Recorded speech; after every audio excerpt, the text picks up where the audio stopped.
Estamos en la segunda temporada ya de este espacio que hemos querido llamar la entrevista educativa, en que desde el portal Educar Chile tenemos la posibilidad de conversar con personalidades chilenas y no chilenas, como hemos tenido acá en este programa, de la educación, para discutir distintos temas y ampliarnos un poco nuestros puntos de vista. Hoy en esta ocasión tenemos la posibilidad de conversar con el profesor Dr. Jaime Lavaos. Jaime Lavaos, profesor de neurología, muchos años en la Universidad de Chile, también rector de la Casa de Bello.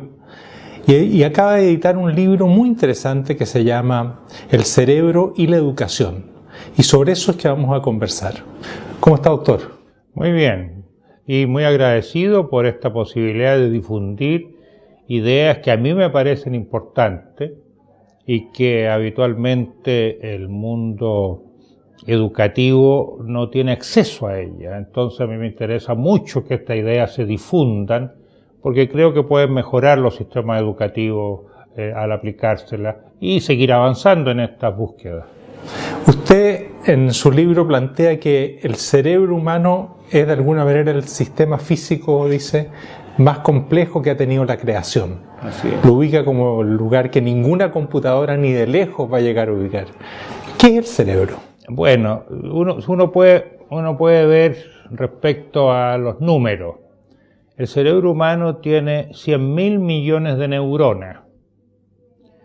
Tiene más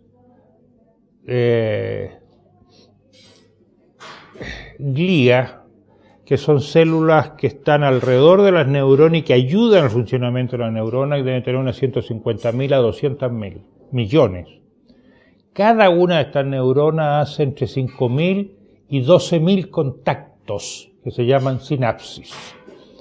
En la medida que uno multiplique 100.000, 200.000, 300.000 millones por 10.000, va a encontrar que ese número excede a lo que es capaz de ver nuestros telescopios, pero con diversidad. El problema es que no solo es el más voluminoso en términos numéricos, sino que cada uno de estos contactos tiene significaciones y valores distintos.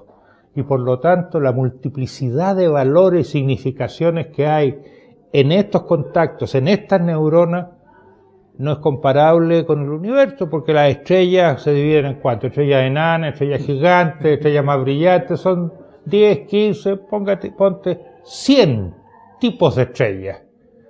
Pero aquí estamos hablando de miles de millones de conexiones significativas. Usted también dice que esto es la gran diferencia que existe entre el ser humano y los otros seres vivos.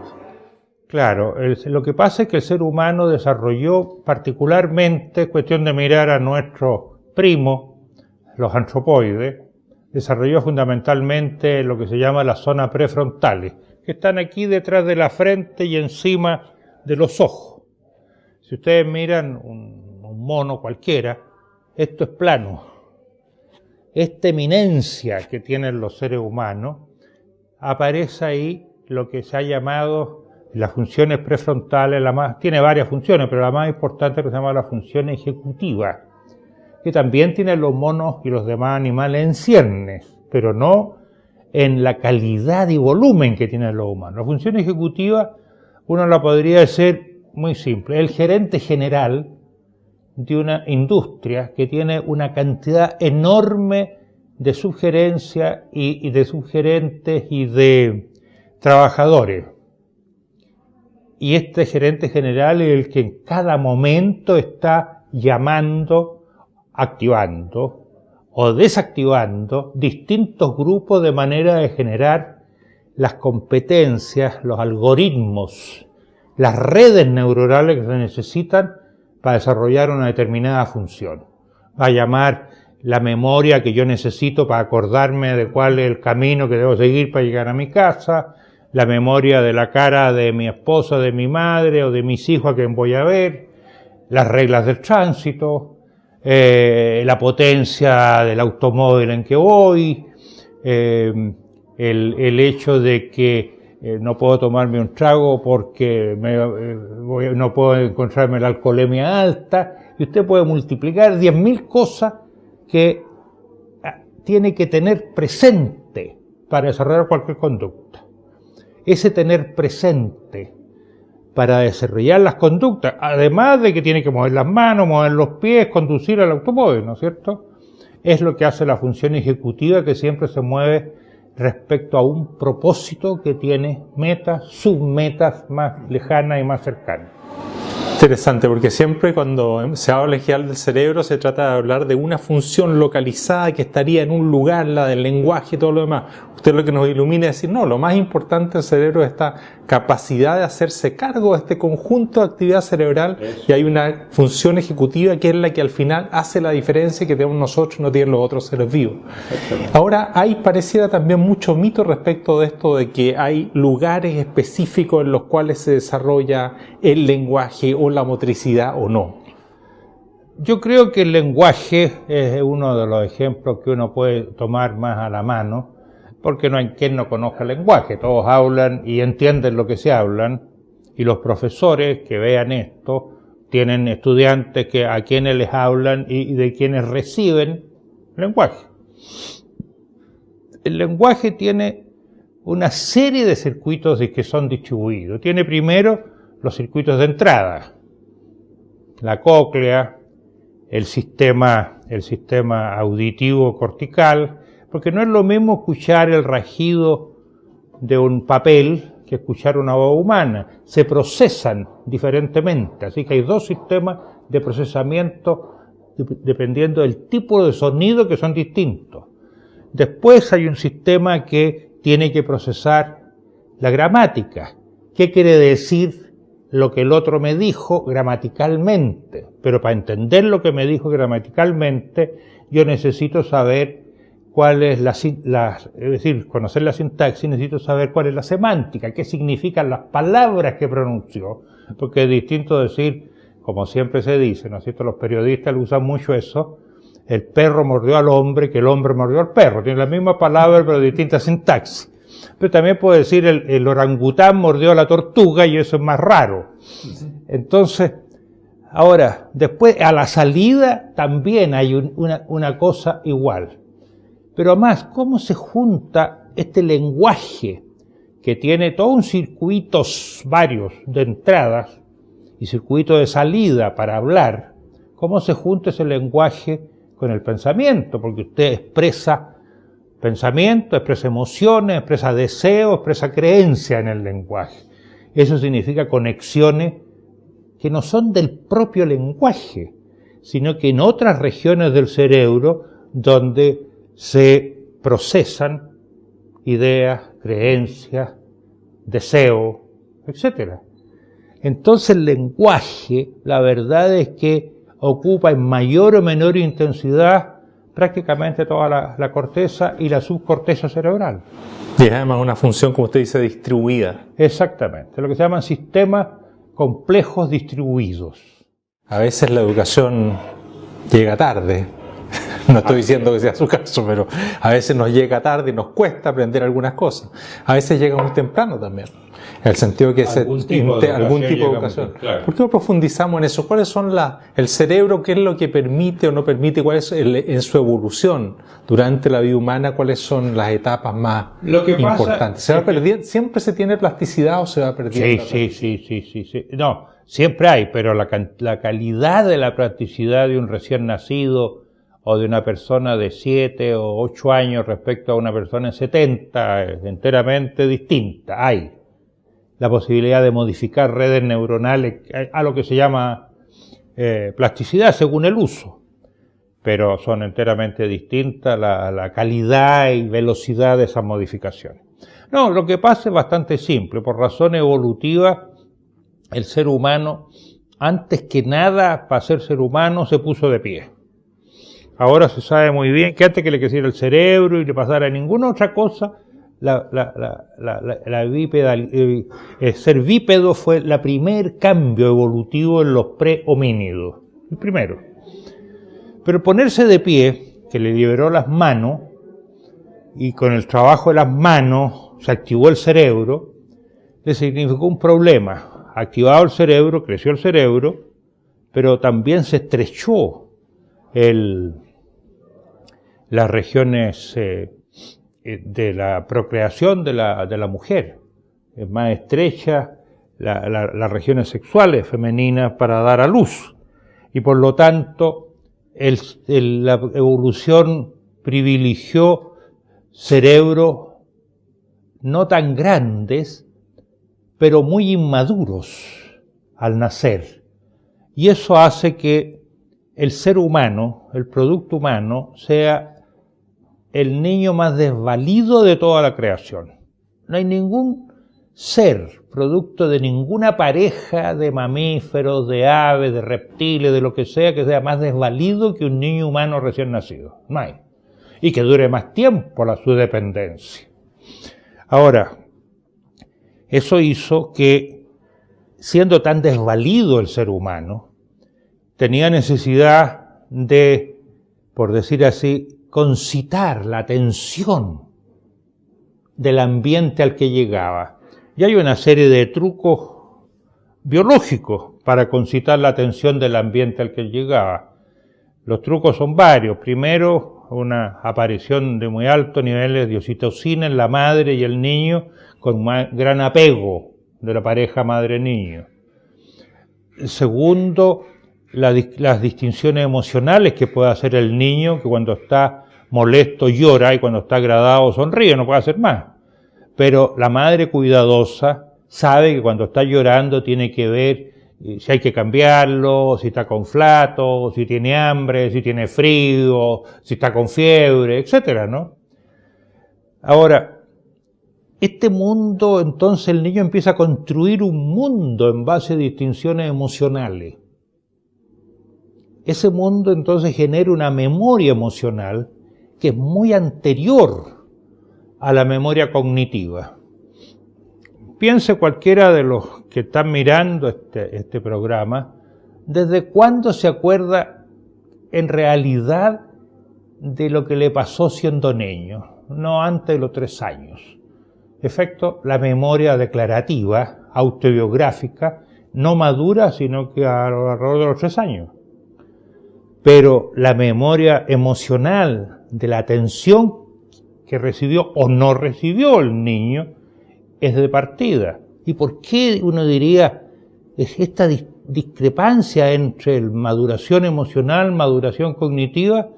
Porque la maduración cognitiva no le sirve al niño. Saber el nombre de los ríos, dónde están las plantas, no le importa.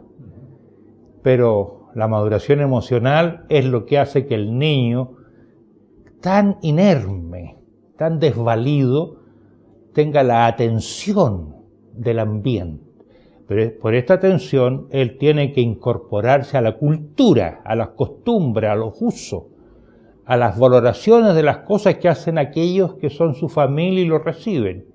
Y por lo tanto, eso lo llevan cuando entran a la escuela y es muy difícil de modificar. Y por eso es que uno puede decir que para modificar esas actitudes, la educación formal llega tarde. Es algo en que la plasticidad anterior a la entrada a la escuela habría que haber intervenido. Usted también afirma que, por ejemplo, la enseñanza de idiomas sí, es también algo que también tiene un periodo crítico. No es que después no se pueda aprender idiomas, pero claramente habría que empezar a su juicio muy temprano. Es decir, eso es una cosa fantástica de Chile. Lo que yo voy a contarle a ustedes es un conocimiento publicado a partir de los años 1920, hace casi un siglo atrás, en el hecho que el aprendizaje de una segunda lengua sigue muy cercanamente al aprendizaje de la lengua materna y que no compiten entre sí, como se creyó durante algún tiempo. Por lo tanto, la curva de aprendizaje de una segunda lengua es, con ligero retraso, pero de meses, la misma que de la lengua materna, es decir, empieza alrededor de fines de los 2 años y sube a llegar a su máximo entre los 4, 5, 6 años, que el niño es capaz de aprender 20 o 30 vocablos diarios. Llega a un máximo a los 7, 8 años, eso se ha medido, y después baja hasta los 12 años, que cuando se produce la inundación hormonal, que es la pubertad. En el hombre y en la mujer tienen hormonas distintas, claro, pero igual es una inundación. en ese momento la capacidad de aprender una segunda lengua no es mayor que el 10% de lo que fue cuando tenía 6 o 7 años. Otro elemento muy importante que aparece en su libro tiene que ver con cómo el aprendizaje logra o no logra llegar a realmente a hacerse carne la persona, es decir, lograr realmente incorporarlo. Y usted plantea ahí algo muy importante respecto a la memoria. Y dice, en realidad la posibilidad de fijar en la memoria por largos periodos de tiempo ciertos contenidos tiene que tener también un respaldo, por así decir, emocional. Es decir, claro. Es muy distinto si algo se aprende de una manera totalmente externa, que no tiene ninguna resonancia interna, versus que se aprenda con una suerte de emocionalidad positiva o que hace que de alguna manera la persona lo fije mucho más fuerte en la memoria. Y de esa manera el aprendizaje que se debería impulsar es un aprendizaje no solo teórico, sino que también tendría que hacerse cargo de este aspecto emocional para ser efectivo. Por supuesto. No, la verdad es que el aprendizaje tiene que ver naturalmente con la memoria y sobre todo con la memoria a largo plazo. Primero hay que aclarar que cuando hablo de memoria no estoy hablando solo de memoria declarativa, que es la que todos entendemos, la memoria autobiográfica, lo que me pasó a mí, tal día, o cuál es la capital de Argentina, es autobiográfica o semántica. No, la memoria es aquello que yo guardo y que uso en mis quehaceres, en mis conductas. Ahora, la memoria para transformarse de corto plazo, que lo tenemos en cada instante, en largo plazo necesita tener dos condiciones. Una, tener valor. ¿Qué es lo que es valor? Es la marca emocional que le pone el cerebro al dato que tiene delante, de manera que ese dato le tiene importancia existencial para esa persona. Y ahí yo relato, creo que ahí lo relato, o no había salido todavía, una cosa que es muy decisiva, que hicieron en Argentina cuando a un grupo de muchachos de 10 o 12 años le enseñaron las capitales de los países bálticos, y al mes siguiente, eso en medio del Mundial de Fútbol de Sudáfrica, le preguntaron las capitales bálticas, ninguno se lo sabía, pero todos se sabían las capitales donde había Mundial de Fútbol en Sudáfrica, a pesar de que si uno comparaba los nombres eran más complejos los de Sudáfrica que los bálticos. ¿Por qué? Porque aprenderse las capitales donde era el Mundial para ellos tenía valor existencial, no podían conversar con sus amigos, no podían estar en el mundo sin saber lo que pasaba en el Mundial. Los países bálticos no les importaban nada. Es decir, hay un elemento cognitivo también que se llama significación, que tiene que ver con la familiaridad, es decir, con los datos que yo ya tengo, cómo los estructuro y si el nuevo conocimiento entra o no entra en aquello que yo ya tengo estructurado. Pero eso tiene que ser, yo diría, traducido desde el punto de vista pedagógico y didáctico para que los niños efectivamente aprendan. Muchas gracias, doctor. Bueno, hemos tenido el placer en realidad de conversar con el doctor Jaime Lavado. Acaba de sacar un libro muy importante, El cerebro y la educación. Y antes de despedirlo, como a todos los invitados a este programa, queremos hacerle una pregunta para la educación chilena. Y es, ¿cuál es su consejo? Pensando en un consejo que usted le daría a la educación chilena para los próximos años, para su mejora. ¿Cuál sería su consejo, doctor Jaime? Mi consejo, por lo que les he dicho, es que la educación chilena tiende a mirar también, no solo, pero también, desde el punto de vista de cómo aprendemos los humanos. El cómo aprende el cerebro, yo lo puse ahí para traer, pero cómo aprendemos los seres humanos. El cerebro le pertenece a los seres humanos.